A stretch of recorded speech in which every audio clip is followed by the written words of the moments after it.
Bonjour tout le monde. Donc, on se retrouve aujourd'hui, 22 août, presque rendu au mois de septembre, dans quelques jours. Donc, depuis le début de l'année, vous l'avez remarqué, là, tous les portefeuilles sont positifs, entre 5 et 30, 32, 33, là, sur le du Nasdaq.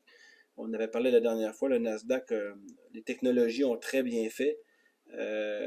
Par contre, faut pas oublier qu'annuellement, on devrait avoir toujours une correction de marché là, d'environ 10%, là, qui est temporaire, là, mais qui devrait survenir. On n'a pas eu encore ça depuis le début de l'année. Donc, moi, je m'attends à ce que septembre soit un mois un peu plus négatif. Septembre étant le mois le plus négatif de l'histoire.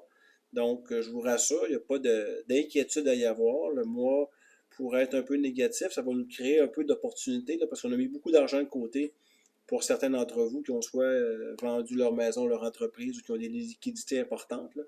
On va revenir dans le marché quelque part en octobre. Là, ça va être le 1er octobre, le 15 octobre ou le 1er novembre, mais quelque part les semaines qui vont suivre septembre, si ce que je pense s'avère véridique, évidemment, si le mois de septembre était négatif, si le mois de septembre était fortement positif, ça va être autre chose. Je vous aviserai à ce moment-là sur ce qu'on fera. Donc, on a une année qui est intéressante. Si la bourse, si on était au 31 décembre aujourd'hui, je pense que tout le monde serait satisfait des rendements qu'on a eus. Comme je vous dis, attendez-vous à une baisse des marchés court terme. On n'a pas encore parlé de récession. L'économie se resserre dans le sens qu'on voit les commerces, là, certains commerces au détail ou des petits commerces dans lesquels on n'est pas investi, rassurez-vous.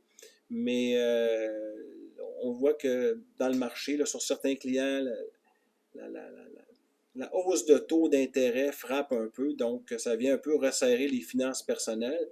Sauf que pour les grandes entreprises canadiennes et mondiales, là, ça va être, ça n'aura pas tant d'impact. Le Canada va être plus touché par contre.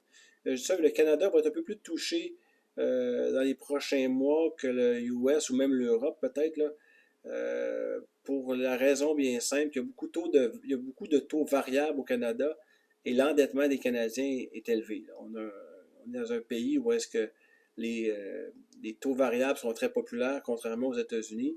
Donc, l'impact sur nos finances personnelles, là, relié aux hausses de taux, là, ça a un effet un peu plus direct. Donc, pour l'instant, c'est juste ça que j'avais à vous dire, que le mois de septembre pourrait être un mois négatif, mais ce n'est pas inquiétant.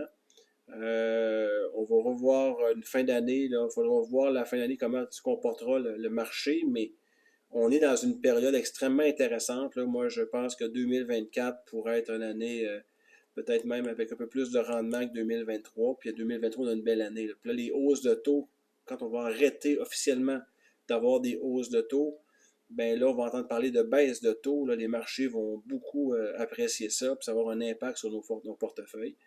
Donc, je vous rassure, là, le pire était 2022, là, tout l'ensemble des hausses que nous avons eues. Donc, il faudra voir pour la suite, mais s'il y a quoi que ce soit, évidemment, vous m'appelez.